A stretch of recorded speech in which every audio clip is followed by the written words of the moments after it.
She's crying again, Ethan, said Marjorie Vance, president of the Stonefield Oaks HOA, her voice slicing through the afternoon heat. If your twins can't stop that racket, I'll have to file an emergency disturbance citation. She stood in my driveway like she owned the sun itself, clipboard in hand, sunglasses flashing.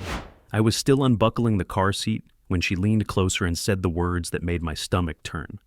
Some of us value peace around here. If you can't control them, maybe you shouldn't have brought them home. I froze. For a second I thought I'd misheard her. Then I saw it, her smile, small, controlled, cruel. I turned to her, my jaw tightening. You think a crying baby is a crime? She tapped her clipboard. In this community, it's against Section 14B, noise pollution. You're citing newborns? I said flatly. Infants? You realize how insane that sounds? Don't test me, Mr. Rourke. You'll lose. She had no idea how wrong she was. I straightened, the desert wind pushing heat against my back. You're standing in front of a man who designed this subdivision's ventilation system, I said, voice calm but hard. Every pipe, every vent, every wall panel. You think I don't know exactly where the air moves and who it belongs to? She blinked, hesitating for just a moment, but I didn't let her recover. If you're new here, subscribe now, I said quietly, almost to myself, the way I'd warn anyone watching my life unfold in real time. Because what's coming next, you'll want to see how far she goes before the law stops her. My name's Ethan Rourke. I'm a mechanical systems engineer, HVAC design, airflow modeling, environmental regulation, compliance. I build silence for a living, but not the kind that kills joy. My wife Marla and I moved to Stonefield Oaks because we believed in structure, in safety. I designed half these homes for the developer before the HOA even formed. Back then, this place was just a stretch of dirt and potential. Now it's a prison with stucco walls. The twins, Noah and Finn, were born premature. Their lungs took time. The first weeks were hard. Oxygen monitors, soft beeps in the night, humidifiers humming beside the crib. Every sound meant they were alive. But to Marjorie, every sound was an offense. She started sending notices, threatening fines for nuisance noise. She even measured decibel levels from her patio, claiming the cries exceeded community comfort standards. My wife tried to stay calm, but when she found a warning taped over the nursery window, she broke down. That's when I realized this wasn't about rules. It was about power. Marjorie wasn't enforcing peace. She was enforcing control. Every action, every threat was meant to humiliate us, to make us compliant, to make me kneel. But she didn't know who she was dealing with. I wasn't just another homeowner. I built the systems that kept this desert neighborhood livable. I knew which codes she was faking, which ordinances she couldn't legally enforce, and I knew one truth she didn't. Silence can be more dangerous than sound. When I walked back inside that day, the twins were asleep, small bodies rising and falling in unison. Marla looked up from the rocking chair, tears streaked down her face. She said they don't belong here, she whispered, that we're disrupting the community. I knelt beside her, touching the soft blue blanket that covered both of them. They belong everywhere, there's air to breathe, I said quietly, and she's about to learn what happens when someone tries to take that away. Outside, the cicadas screamed across the heat. The neighborhood stood still, manicured and empty, as if waiting for permission to breathe. I looked out through the blinds and saw Marjorie still standing by her SUV, writing something down on her clipboard, glancing at our house like it was a problem she'd already decided to erase. She didn't know that every move she made was now my engineering problem to solve, and I've never failed to fix a system that's choking itself to death. Where are you watching from? Because this isn't just another HOA story. It's the beginning of a crime that'll make every rule she ever wrote crumble in front of her. I didn't sleep that night. Every time the baby monitor hummed, I stared at its red light like it was a warning flare. By morning, 3 new violation emails hit my inbox. Non-compliance notice, Section 14B. Fine, accrual warning. Final HOA reminder. They all carried the same digital signature. Marjorie Vance, HOA President, Stonefield Oaks Community Board. She wasn't waiting for me to break a rule. She was building a paper wall to trap me inside one. I printed every notice and pinned them to the corkboard above my desk, one after another, like autopsy photos of a system gone wrong. She was methodical, same timestamp pattern, same vague resident complaints. It didn't take a genius to see the data trail. The timestamps aligned with the nights the twins' oxygen monitors beeped. Someone was watching. I drove past her house that afternoon. Her blinds were closed, a camera glinting from the porch corner. The HOA clubhouse sat 2 lots away, sterile white, with its own security system wired into the neighborhood's maintenance network, the one I'd helped install before she ever ran for president. I knew that system better than anyone, and now she was using it to police us. The next morning, I checked the community bulletin board near the walking path. A new notice. Residents are reminded of quiet hours, 8 p.m. 7 a.m. Violations will result in immediate fines. Below it, a printed copy of my own address circled in red. I tore it down, but not before I saw the whispering couples passing by. One woman shook her head. Another murmured, "It's the engineer with the twins." Rumors travel faster than truth when power feeds them. I went home burning. Marla was in the nursery rocking both babies at once.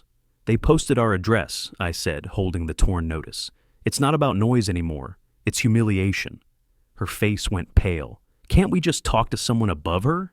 That was the moment the first thread of the plan began forming. If Marjorie's authority came from the HOA charter, then the only way to stop her was to show how that authority violated something higher: municipal code, property rights, or health safety. My work had always been about compliance, system integrity, chain of command, and like any system, this one had a weak point. "Not yet," I said. "She wants me angry. She needs a reaction to make the record look justified, so I'll give her patience instead." That night, I watched her make her rounds, clipboard under her arm, knocking on other doors. Always the same phrase drifting across the dark: community harmony. I saw lights flick on, neighbors nodding, pretending agreement, while their eyes betrayed exhaustion. They weren't supporting her. They were afraid of her. The next morning, I visited the community gym. The bulletin board there told a longer story: printed emails from other homeowners disputing citations, unauthorized paint tone, prohibited decorative object, improper lawn moisture levels, all signed by her. She wasn't protecting the neighborhood, she was tightening her grip on it. I took photos of everyone.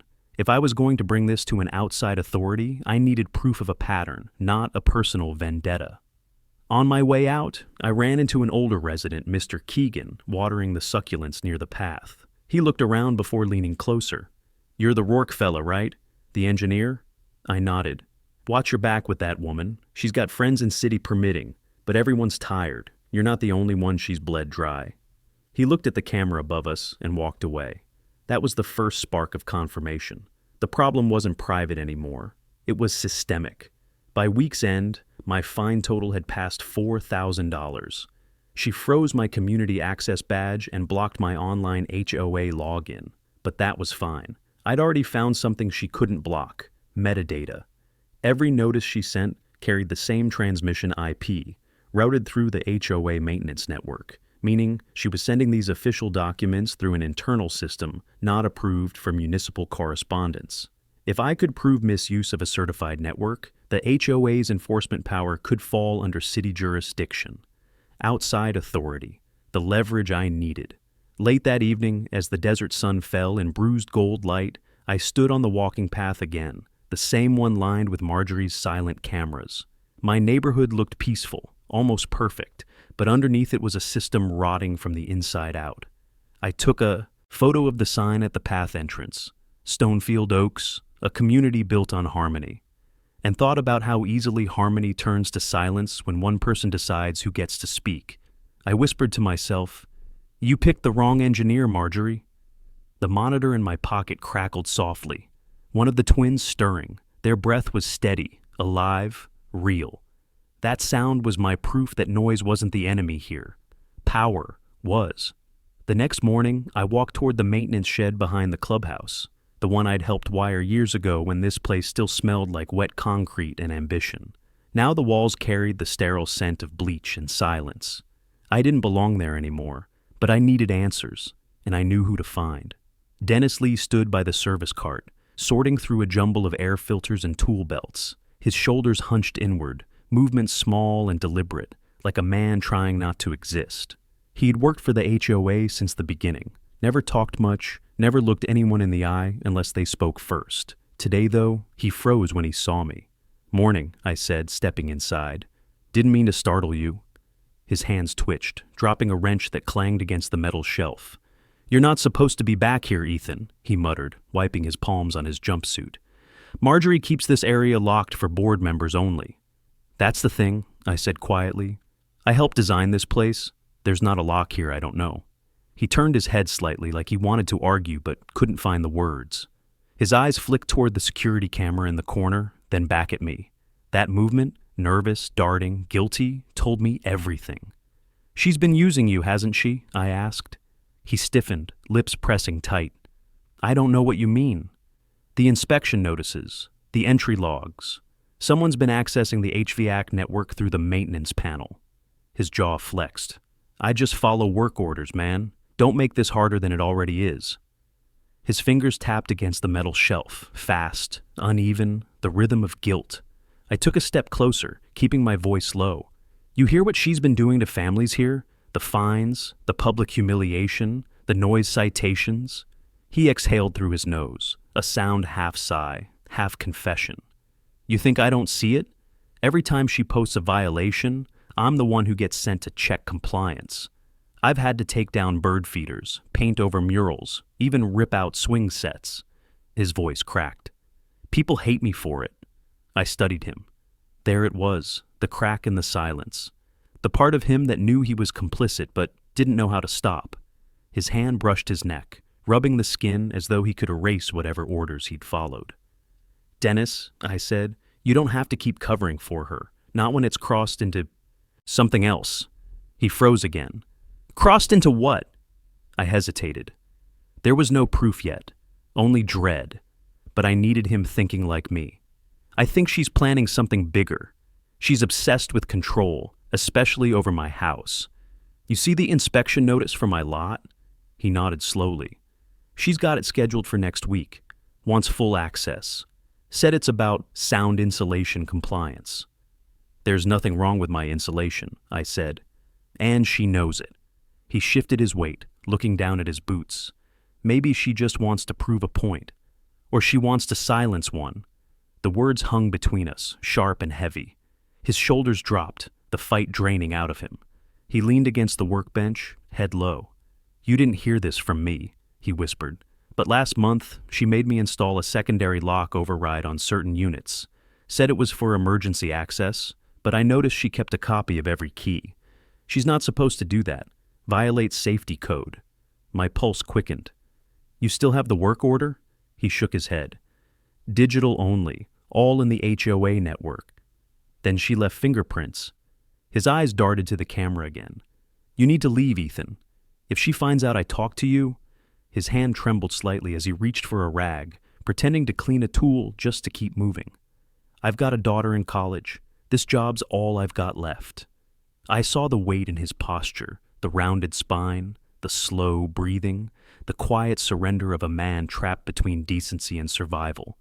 "I'll handle it," I said softly. "But if she asks about this conversation..."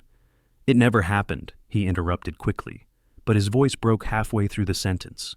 I turned to leave, pausing at the doorway.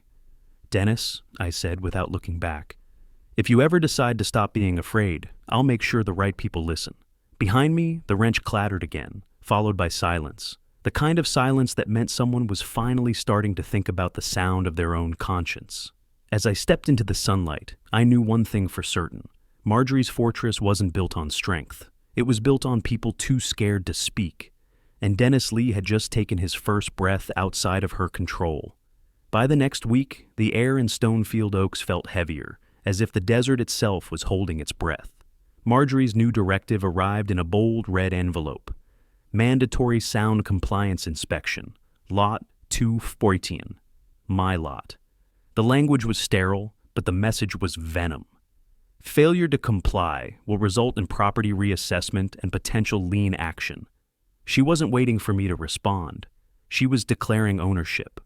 Marla wanted to call a lawyer, but I knew that would only buy her time. Marjorie thrived on paperwork. She could weaponize delay better than most attorneys. What she didn't expect was resistance through precision. I left home early that morning and walked toward the HOA clubhouse, the sterile white building that had become her command post. Inside, the air conditioning hummed too loud, fighting the Arizona heat. The walls were lined with glossy posters of smiling families under the heading Harmony Through Order. I'd designed those vents too. I waited in the lobby until the door opened and she entered, flanked by 2 board members carrying clipboards. She didn't acknowledge me at first. "Mr. Rourke," she said finally, voice clipped, "you're not on today's appointment list." "I'm not here for an appointment," I said. "You sent me an inspection notice. I'm here to schedule it properly, with a witness present." She tilted her head, amused. "That's unnecessary. The board's presence is sufficient." "Not if you're entering a home with medical-grade air equipment," I replied. "Per municipal code, any inspection involving medical ventilation requires third-party observation." Her smile faltered for the first time. "You're not quoting HOA bylaws." "No," I said. "I'm quoting the Arizona Residential Safety Act, Section 9C. The room went still. The other board members exchanged uncertain glances. Marjorie recovered quickly, straightening her blazer. "This is a private matter. We'll proceed as usual." She started toward her office, but I spoke before she reached the door. "Then I'll have no choice but to report the violation to building safety enforcement." The words weren't loud, but they echoed. One of the board members, a nervous woman named Cheryl, froze mid-step. Marjorie's hand tightened around her clipboard. "You wouldn't," she said. "You built this place. You destroy your own work." "Sometimes," I said, "that's the only way to rebuild something clean." She turned and walked away, her heels striking the tile like gunfire. That was the moment I saw it, cracks in the board's loyalty. Fear had started to eat through the quiet obedience she'd built. Outside, I spotted Dennis near the maintenance cart, replacing light fixtures along the walkway. When he saw me, he stiffened, pretending to focus on his work. "She knows I talked to you," he murmured without looking up. "She said I've been too friendly with residents."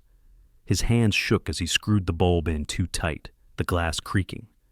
"You need to stay clear, Ethan. She's not above making things personal."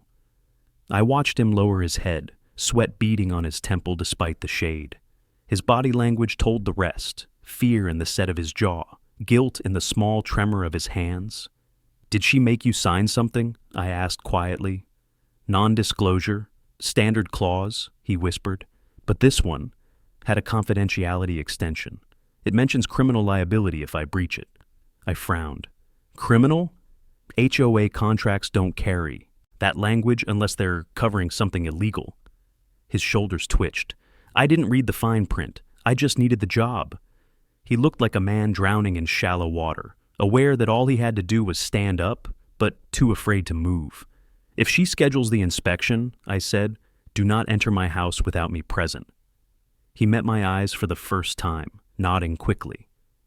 "You think she'll really go through with it?" "She's cornered," I said. "People like her only get louder when they're afraid." I walked past him toward the edge of the courtyard.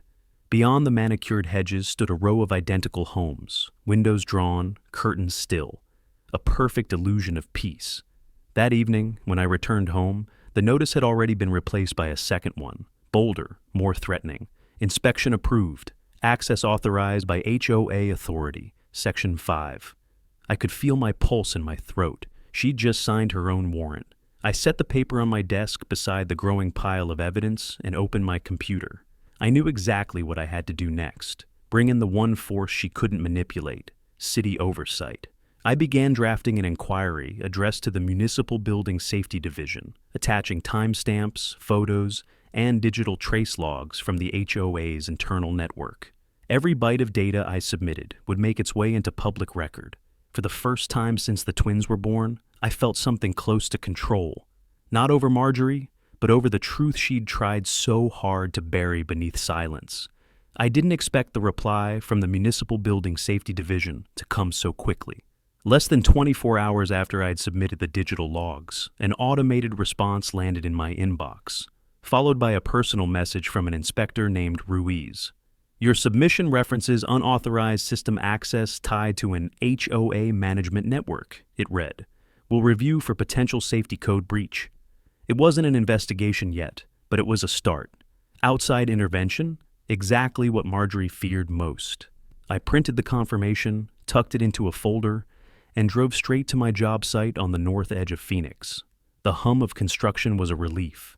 Noise meant life, movement, resistance. I watched the crews pour concrete under the morning sun, every sound sharp and honest. No one fined anyone for existing here.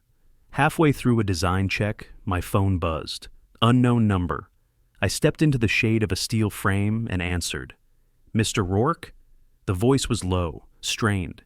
"It's Dennis. You need to get home. She's moving the inspection up. Today." My chest tightened. "What? She can't legally?"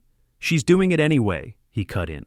"She told the board you approved. She has the override key. She's already at your door." I didn't think. I dropped my clipboard, got in the truck, and sped through traffic, heart hammering against the steering wheel. By the time I reached Stonefield Oaks, the sun was a white blaze overhead, the kind that bleaches color out of everything. Marjorie's SUV was parked in front of my house, doors open, clipboard on the hood like a badge of authority. 2 other board members hovered nearby. My front door was unlocked. "Stop!" I shouted as I jumped out of the truck. She turned, unbothered, pen poised. "Mr. Rourke," she said, "you're interrupting a lawful compliance inspection." "You entered without consent.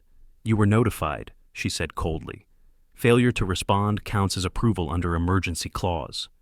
"There is no emergency clause," I said, stepping closer. "You fabricated that language." She smirked. "Then report me." I could see Dennis across the street, standing half hidden behind a maintenance van, his hands gripping the edge of the door. His face was pale, conflicted, like a man watching 2 storms collide. I wanted to drag Marjorie out of my home, but I didn't move. I needed her to cross the line herself, and she just had. "You're trespassing," I said, steady but loud enough for the others to hear. "Every second you stay inside that house, you compound the violation." She turned and walked deeper into the entryway, ignoring me. "Section 5 grants discretionary access during safety concerns." "Safety?" I said. "You're the danger here." She glanced over her shoulder. "We'll see what the city says about that." Her arrogance wasn't new, but today it felt desperate. The power dynamic was shifting, and she could feel it slipping. I took out my phone and snapped photos. Her SUV, the board witnesses, the open front door. Evidence of unlawful entry.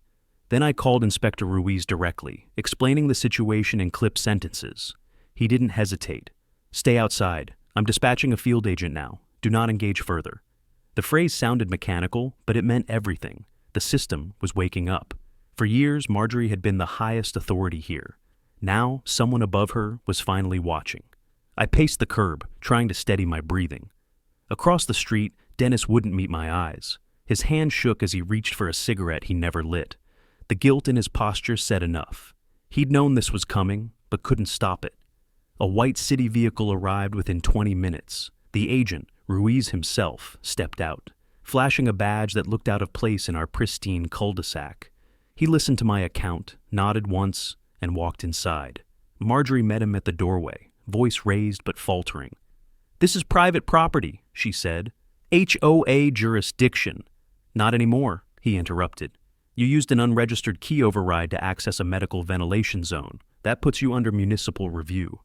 The color drained from her face. Ruiz took photos, sealed the entry log on her clipboard, and ordered her to vacate the premises pending investigation. For the first time, Marjorie didn't speak. She just stared at me as she passed, the edges of her composure cracking like dry paint. The board members followed silently. When they were gone, Ruiz turned to me. "You did the right thing reporting it. We'll verify everything." As he left, I stood there in the quiet heat, the twins' faint cries filtering through the nursery window. It wasn't over, not by a long shot, but the silence that followed wasn't her victory anymore. It was mine. The system that protected her had finally been breached, and this time, she couldn't patch it with paper. The evening air pressed against my chest as I stepped onto the rooftop terrace of my townhouse, the horizon glowing in molten orange and pink. From up here, Stonefield Oaks looked serene, almost harmless. The manicured lawns, uniform stucco facades, children's laughter floating faintly from yards. But I knew better. Below, Marjorie's SUV sat idle, a silent sentinel, her cameras catching everything as if daring me to move. my phone buzzed. A message from Inspector Ruiz confirming the field agent's report was filed, the city's initial investigation underway. That was the first thread of leverage, but threads alone don't weave a rope. I watched the twins in the nursery window below, swaddled and calm, oblivious to the storm circling their home. Every note of their soft breathing felt like a heartbeat, counting down the time I had to act. Marla joined me, slipping her hand into mine. She didn't ask what I was planning, she already knew.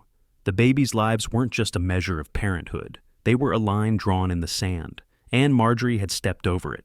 I needed more than documentation. I needed proof she couldn't deny, evidence so precise it would force the city to intervene fully.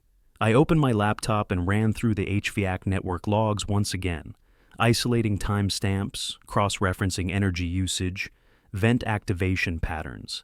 Each anomaly told a story. Doors unlocked without authorization, airflow adjustments not scheduled, maintenance overrides tied directly to her board credentials. My professional expertise allowed me to reconstruct the sequence with mathematical certainty. There were no coincidences. Every action was deliberate. I leaned back, the wind tugging at my hair, and considered Dennis. He had already confessed partial knowledge, but I needed him fully on board. Without him, Marjorie's internal system could mask critical gaps. I sent him a simple text. "Meet me tonight. I need your insight." Within the hour, he appeared at the side gate, hood pulled low, hands shoved into pockets, eyes darting nervously. "You sure you want to do this?" he whispered. "Yes," I said, keeping my voice even. "The city's watching now. We need to show them the full picture." His shoulders sagged. I don't want to get caught."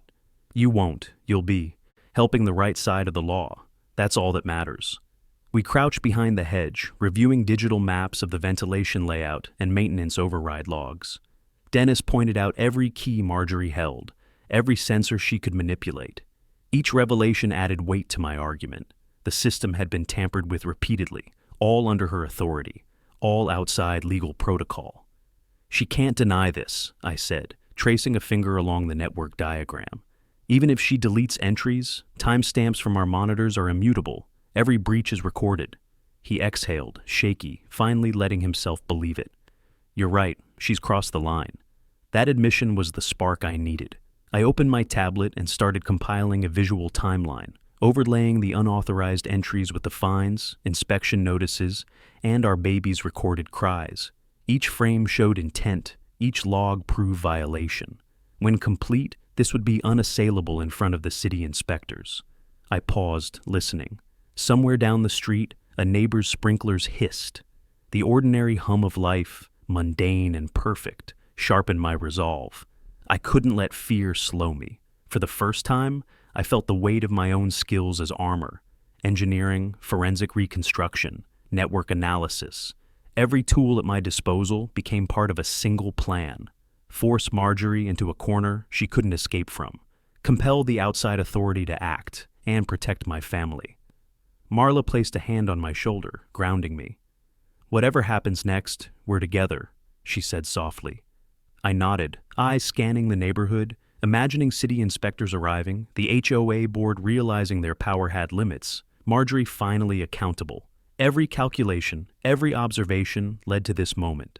The stakes weren't abstract. They were flesh and blood, rising and falling in the nursery just behind me. I sent Dennis a final message. "Be ready at dawn. We move together." And as the sun dipped below the horizon, casting long shadows across the perfectly aligned rooftops, I felt the first taste of momentum. Marjorie's reign was not just challenged, it was about to be undone. The city had begun watching, the evidence was irrefutable, and the first real thread of justice was in my hands. No more waiting, no more fear. Every system I built, every calculation I'd made, all of it was about to confront the woman who had crossed every line, and nothing could stop it now. Dawn broke over Stonefield Oaks with the same sterile calm it always had. Perfect lawns, humming sprinklers, and an air of practiced normalcy. But beneath that calm, everything had shifted. Dennis showed up exactly when I expected him to, nervous, shoulders hunched, eyes scanning the street like a man expecting punishment. He wasn't wearing his maintenance uniform this time, just jeans, a faded shirt, and guilt that clung to him like dust. I motioned him toward the back patio. "Coffee?" I asked, keeping my tone level. He shook his head, hands trembling slightly. "I didn't sleep," he said. "Couldn't stop thinking about what we did." "What she did," I corrected. He didn't answer right away. Instead, he pulled a folded sheet of paper from his pocket, creased, smudged, the kind of document someone rereads too many times before deciding to act. "I made copies before she locked me out of the system," he said quietly. "It's the maintenance log from the night your twins stopped breathing." My pulse quickened. "You have proof?" He nodded, but didn't hand it over yet. His gaze flicked toward the baby monitor on the table beside me, the faint static humming between us.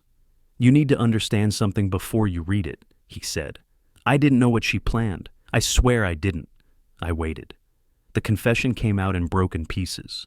She told me the HOA had received a complaint. Noise violations, possible safety risk from faulty insulation. She said she needed the vents checked after hours to prevent lawsuits. I believed her. His hands twisted together, knuckles whitening. "She used my key card. I thought she just wanted airflow readings. But when I came back to the shed later, I saw her bag. There was a pillow inside, wrapped in plastic. I told myself it wasn't what it looked like." My throat tightened. "And you didn't stop her?" His voice cracked. "You think I could have? She had power over everything. My job, my reputation. She said if I spoke a word, she'd have me reported for trespassing and destruction of property. She even said she could make my pension vanish." The sunlight caught his face, revealing lines I hadn't noticed before, creases carved by fear and self-loathing. He looked like a man hollowed out by the weight of obedience. I tried to convince myself she just scared the babies, that maybe it was all an accident. "It wasn't," I said, my voice low. "You know it wasn't." He nodded, swallowing hard. "When I heard you talking to the city inspector, I realized the system logs still have her signature. She accessed your unit at 11:58 p.m. That's when the air circulation stopped. It's all there. I pulled the backup from the internal maintenance archive before she deleted the record." He finally unfolded the sheet and slid it across the table. The printout was faded, but the timestamp stood out like blood against white. 2358-02, followed by her initials. MV. "This will destroy her," he said. "But it'll destroy me too." I looked him in the eye. "Not if you tell the truth before she twists it. The city investigation's already open. You can corroborate the timeline, show that you were following orders." He stared at the ground, breathing shallow. "You think they'll believe me?"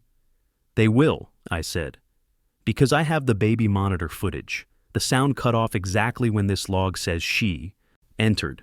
2 data points, 1 crime, they'll connect." His shoulders sagged, like a weight had been lifted and replaced with something heavier. Responsibility. "You really think it'll matter?" "It has to." He nodded slowly, pressing the paper into my hand. "Then take it. I'm done hiding." The sound of sprinklers hissed behind us, a steady rhythm against the silence. For a long moment, neither of us spoke. Then Dennis looked toward the street where Marjorie's SUV used to sit. "She's not just cruel," he said quietly. "She's calculated. Everything she does, she writes off as community enforcement. You can't beat her by anger. You need to beat her by code." "I already started," I said. "The city has the first batch of evidence. When they see this, it'll escalate from administrative review to criminal negligence." He exhaled, shaky but resolute. "Then maybe the twins didn't die for nothing." The words hit like a hammer, blunt, final, true. I folded the paper carefully and slipped it into a folder. "They didn't," I said. "And you won't either. You're going to testify." He gave a bitter half smile, eyes damp. "Guess it's time I stop fixing things that aren't broken and start fixing what is." When he left, the silence that followed wasn't empty. It was the sound of a system beginning to collapse under its own guilt. I looked down at the timestamp again, 11:58:02, and whispered to myself, "That's the moment she lost." I spent that night at the kitchen table with every light on, the baby monitor glowing faintly beside me like a silent witness. The timestamp Dennis had given me, 11:58:02, sat burned into my mind. It wasn't just a number anymore. It was a fracture line in the story Marjorie had built. And by morning, I would make sure that line split everything she'd ever controlled. The evidence was all here now, digital logs, video footage, physical notices, and Dennis's signed statement. But to dismantle someone like Marjorie, you didn't just expose her lies, you had to turn her own structure against her. I opened my engineering console, cross-linked every data set, and built a full diagnostic timeline of the night she broke into my home. Every action she'd taken registered as a system anomaly, every step tied to her encrypted credentials. I ran the data through modeling software I'd once used for airflow simulations and converted it into a visual playback, a real-time heat map of intrusion. At exactly 11:58, the airflow stopped and the temperature dropped. Then came the sound, soft static, and one faint movement detected at crib level before the monitor cut to black. Proof. Not hearsay, not paranoia. Science. When Marla woke, she found me still working. "You're not sleeping again?" she said softly. "I will," I replied. "After this is over." "You think the city will act?" I looked at her. "They'll have no choice." Following afternoon, I drove downtown to the Municipal Building Safety Division, the beige monolith that housed more justice than any courtroom in our county. Inside, the air smelled of recycled coffee and authority. I waited nearly an hour before Inspector Ruiz appeared, clipboard under his arm, expression unreadable. "You said you had additional data," he began. I slid the flash drive across the table. "This contains network access logs, temperature flow readings, and the baby monitor timestamp that matches her entry." He examined the folder, eyes narrowing as he scrolled through the first few files. "You built this model yourself?" "I designed the network. I can prove the readings are authentic." He nodded slowly. "This isn't administrative anymore," he said. "If what you're showing me checks out, it qualifies as criminal interference with private systems." "And possible homicide," I added quietly. He didn't argue. "We'll handle the escalation. Expect a subpoena for formal testimony." Outside, the city wind hit me hard, carrying the scent of asphalt and heat. For the first time in months, it didn't smell like fear. It smelled like change. That night, back at Stonefield Oaks, the neighborhood seemed unusually quiet. No cars idling, no late-night patrols. Even Marjorie's lights were out. Maybe she'd finally realized she wasn't untouchable. I sat on the front porch, laptop open, watching the live feed of my home's interior sensors. Every corner of the house pulsed with soft digital life, measured, safe, transparent. Then my phone buzzed, a message from Dennis. "She knows I talked. She's trying to shut down the maintenance server. If she wipes it, everything's gone." My stomach dropped. "Not tonight," I muttered, running inside. I logged into the HOA network through a secure proxy and saw it immediately. Mass deletion in progress. File after file blinking out of existence under her credentials. I launched a counterscript, rerouting the data to my local archive. My cursor lagged as she tried to override from her terminal, the digital tug-of-war stretching across the dark. For a few seconds, the connection froze. Then the status changed. Backup complete. I leaned back, heart racing. She'd failed. The city would get everything. I grabbed my phone and texted Dennis back. "Safe. I have the data. Don't talk to anyone until Ruiz contacts you." A minute later, he replied, "Thank God. Maybe now it's over." I wanted to believe him. But power like Marjorie's doesn't vanish quietly. It fights, claws, and drags others down with it. I stared at the glowing baby monitor beside me, the same one that had captured her crime. Its red light blinked softly, steady as a pulse. "No," I whispered. "It's just beginning." Outside, somewhere beyond the hedges, I thought I heard the faint hum of a car engine lingering too long on our street. Maybe paranoia, maybe her. Either way, the next phase was already in motion, and this time, the system she built would turn on her. The next morning, the air in Stonefield Oaks carried a tension you could taste, like static before a storm. I hadn't slept, just watched the horizon turn from black to gold through the slats of my blinds. By 7 a.m., my inbox was already flooding with messages. Neighbors forwarding new HOA notices, vague warnings about false allegations spreading in the community. Marjorie had gone on the defensive. It was the same tactic every petty tyrant used when cornered: project, confuse, deny. But this time, she wasn't the only one writing the narrative. Local reporters had picked up the city's involvement. A short piece appeared on the Phoenix Observer's website. City investigates HOA over alleged abuse of authority. No names yet, but everyone in Stonefield Oaks knew who they meant. I closed the laptop and exhaled. "She's losing control," I said quietly. Marla looked up from the nursery doorway, her hair still messy from a sleepless night. "Will that make her stop?" I shook my head. "It'll make her desperate. I wasn't wrong." 2 hours later, a neighbor named Cheryl knocked on my door. Her voice trembled as she handed me a printed statement from the HOA board. Residents are reminded to disregard misleading information circulated by certain individuals under city review. She didn't have to say Marjorie's name. I saw the fear in her eyes, the kind of fear that had kept everyone silent for too long. "She's calling an emergency meeting tonight," Cheryl whispered. "Says she's going to clear the air." I nodded slowly. "Good, let her." She looked confused. "You're going?" "Oh, I'm not just going," I said. "I'm bringing guests." That afternoon, I drove to the city's downtown offices again, this time not to plead, but to deliver. Inspector Ruiz met me in the parking lot, sleeves rolled up, phone pressed to his ear. "We've confirmed your network data," he said. "Chain of custody's verified. We'll have a municipal attorney present for the hearing tonight." "Perfect," I said. "I'll make sure she gives you something worth documenting." He smiled faintly. "You really want to face her?" "No," I said. "But I need the community to see what's been hiding behind her rules." The HOA meeting was set for 6 p.m. at the clubhouse, the same sterile building where she'd once humiliated half the neighborhood under the guise of enforcement. I arrived early, carrying a small black case that held the drive containing every log, every image, every piece of evidence she'd tried to erase. The parking lot filled quickly. Families who'd been quiet for years now gathered in tense clusters, murmuring. Even Dennis came, standing near the entrance with his head down, shoulders hunched but eyes steady. Inside, the air buzzed with the faint hum of the AC, one of mine, ironically. Marjorie stood at the front, perfect posture, perfect smile, her clipboard in hand like a shield. "Thank you all for coming," she began, her tone smooth as glass. "There's been a great deal of misinformation circulating. False claims, doctored footage, malicious intent against our community board."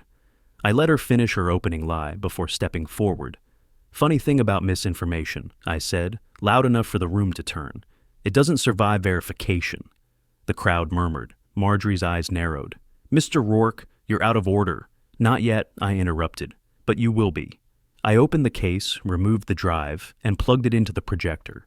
The screen flickered to life, filling the wall behind her with cold digital truth. Time-stamped logs, heat-mapped intrusion visuals, and, finally, the baby monitor clip. Gasps rippled through the crowd as her silhouette appeared. Recognizable, unmistakable, time-stamped, 11:58:02. Marjorie's composure cracked just slightly. "That's fabricated," she stammered. Ruiz, who had slipped in quietly with 2 city officials, stepped forward. "We've already authenticated it." The silence that followed felt endless. Dennis finally lifted his head and spoke, voice trembling but firm. "She ordered me to open the vents that night. I thought it was maintenance. I didn't know what she'd do." His confession broke whatever spell she'd held over them. Neighbors began whispering, pointing, phones lifted to record. Marjorie turned pale. "This is harassment," she hissed. "This meeting is adjourned." But Ruiz's voice cut through hers. "No, ma'am. This meeting is now a municipal proceeding." 2 officers entered through the side door, calm but decisive.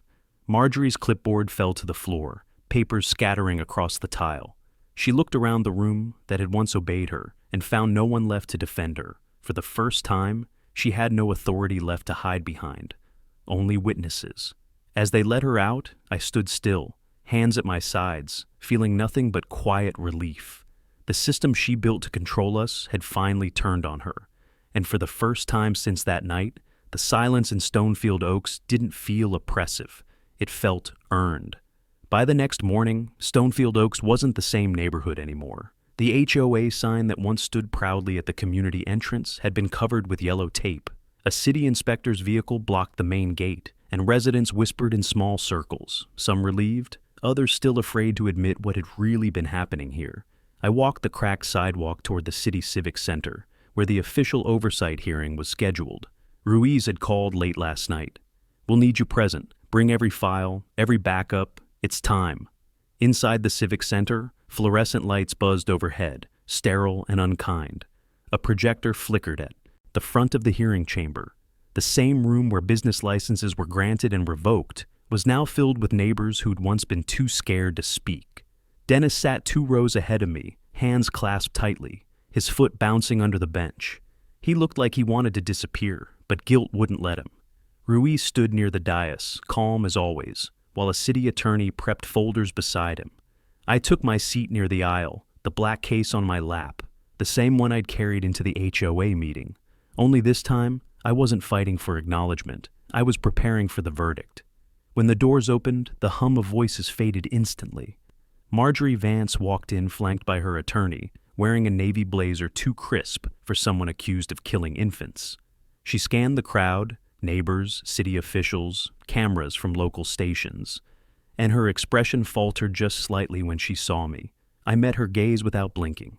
The judge, a tall man with silver hair and the patience of granite, called the session to order.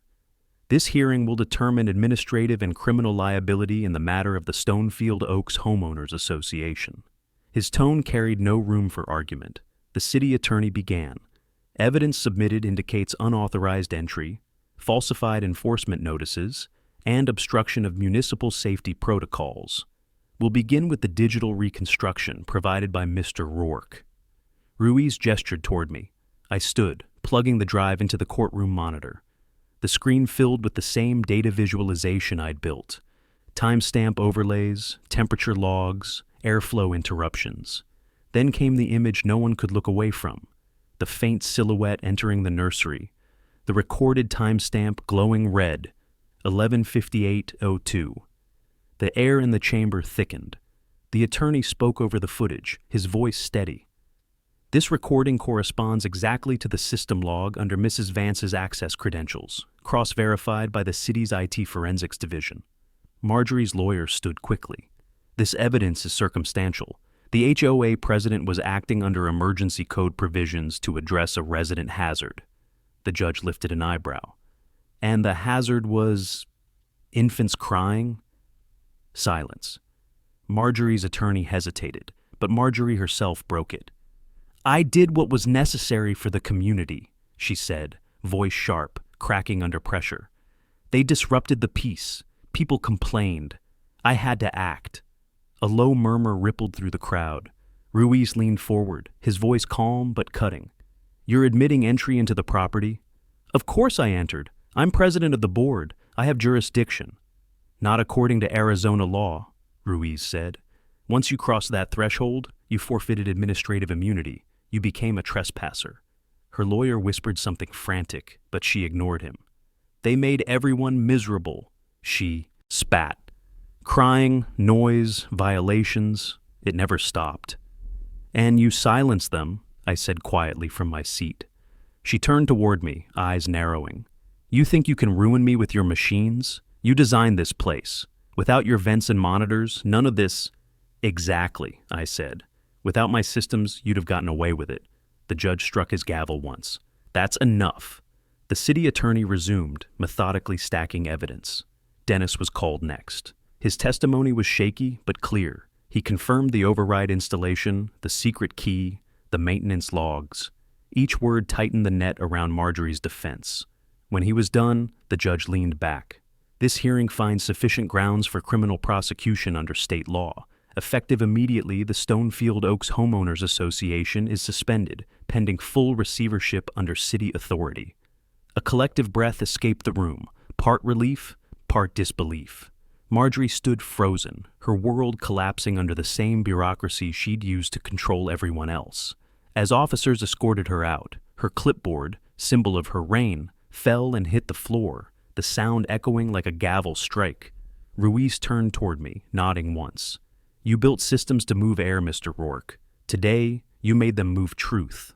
I didn't answer. I just looked at the monitor one last time, the moment silence fell at 11:58:02, and thought of the twins, of how justice sometimes begins with the smallest sound. The day after the hearing, the story hit every local news station in Arizona. HOA president arrested in fatal infant case. The headline blared across screens, followed by the words I'd been waiting to hear for months. Outside authority investigation concludes negligence proven. But in Stonefield Oaks, the victory felt raw, unfinished. The HOA board had called a community assembly for that evening, open to residents and media alike. They claimed it was for damage control, but I knew better. This was the reckoning. By 6 p.m., the sun had dipped low, turning the stucco walls a deep orange. The courtyard outside the clubhouse was packed, neighbors shoulder to shoulder, cameras flashing, whispers cutting through the air like the hum of static.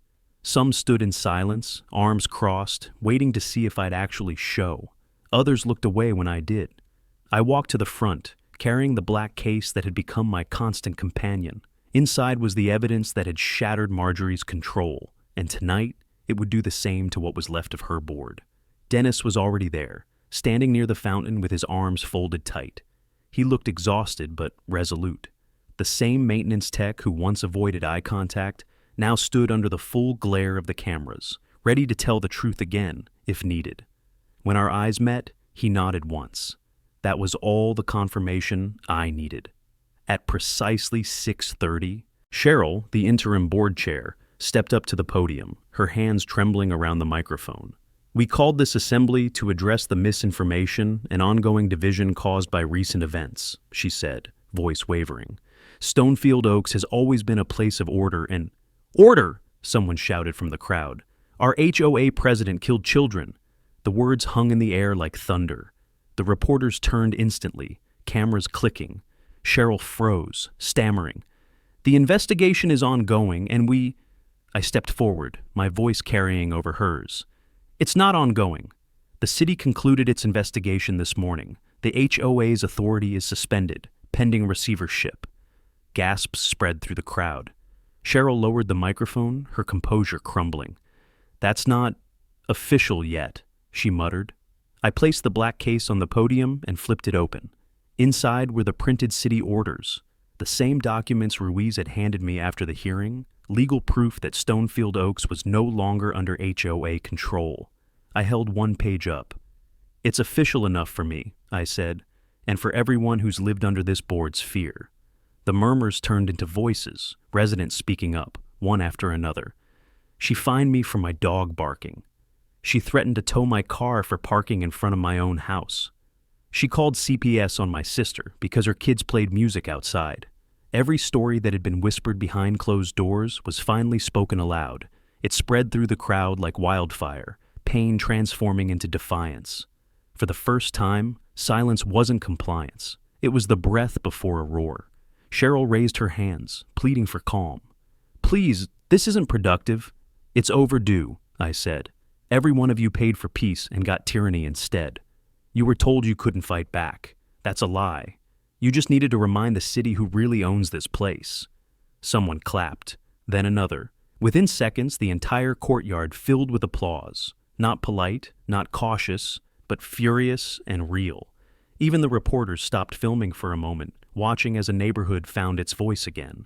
Dennis stepped forward, gripping the edge of the podium. I worked for her, he said, voice shaking. I enforced her orders. I didn't see how wrong it was until it was too late. But I'll say this now. What happened to Ethan's kids wasn't an accident. It was the result of power left unchecked. A hush fell. His confession, public and raw, hit harder than anything I could have said. He turned toward me, eyes glassy. We all let her rule through fear. Not anymore.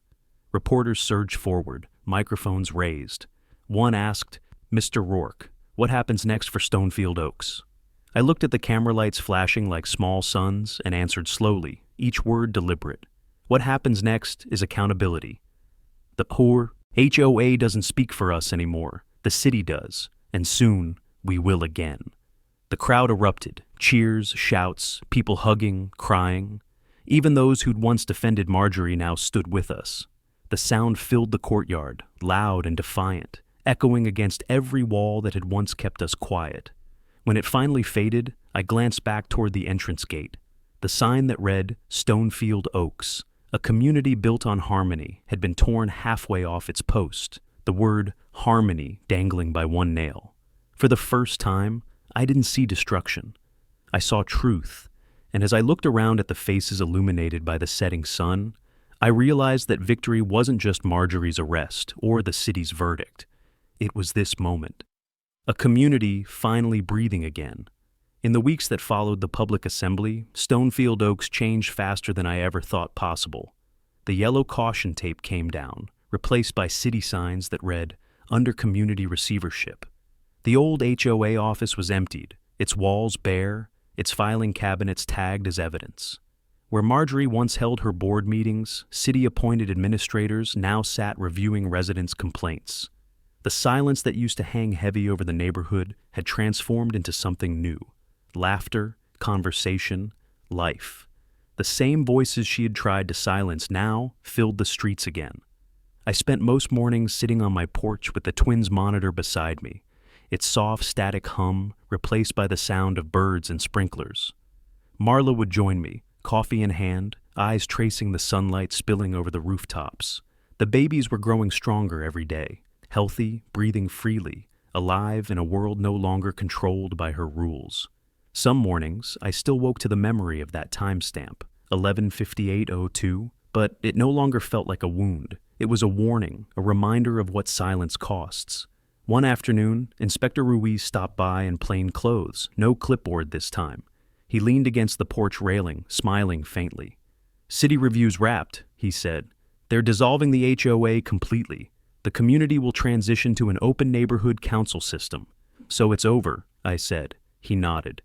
"At least the legal part. She'll be sentenced next month. Manslaughter and criminal negligence. Maximum penalty." For a moment, the wind carried the faint sound of children playing down the street. Ruiz looked toward it and said quietly, "You did something rare, Ethan. Most people break under systems like this. You built one that broke back." I didn't have a reply. I just looked down at the baby monitor glowing softly on the table. "I didn't build it to win," I said. "I built it to remember." When he left, I walked the length of the neighborhood, the same sidewalks where Marjorie used to patrol, clipboard in hand. Now, instead of warning signs, the fences were lined with flower pots painted by kids. The bulletin board near the walking path had been repurposed too. No more violation notices, just flyers for block parties, bake sales, and a new banner at the top. Stonefield Oaks reclaimed. Dennis met me near the clubhouse, toolbox in hand. He'd been hired by the city contractors to repair the old vents and lighting systems. "Never thought I'd be back here fixing things for real," he said, wiping his brow. "You earned it," I told him. He hesitated, then asked, "You think people will remember what she did?" "They'll remember enough," I said. "Fear's a strange teacher, but so is freedom." He nodded and smiled, tired but lighter than before. For the first time, I saw no guilt in his expression, just relief. A few days later, the city held a final public meeting on the lawn outside the clubhouse. Reporters came again, though this time there were no arrests or shouting, just closure. Marjorie's case was briefly mentioned, a procedural note in a file of outcomes. What mattered now was what came next. When they opened the floor to residents, Cheryl, the same woman who had once cowered behind her clipboard, took the microphone. "For years," she said, "we thought rules made us safe. We were wrong. People make communities safe, people who care enough to speak." She turned toward me then, eyes shining. "And people who don't give up, no matter how hard someone tries to silence them." The applause that followed wasn't for me. It was for everyone who had finally found their voice. The crowd's sound rolled across the lawns, bouncing off every house that once echoed with fear. The twins stirred in Marla's arms, their small cries joining the chorus of human noise, proof that harmony doesn't come from quiet, but from life itself. As the sun set, I stood by the rebuilt sign at the entrance. Someone had added a new line beneath the community name, dedicated to the memory of Noah and Finn Rourke. Silence never wins. My throat tightened, but for once the tears that came weren't from grief. They were gratitude. The neighborhood lights flickered on one by one, casting a warm glow over driveways and windows. For the first time since this began, Stonefield Oaks finally looked like home. If you want more stories of homeowners standing up to HOA tyranny, hit subscribe right now, share your story in the comments, and let me know where you're watching from.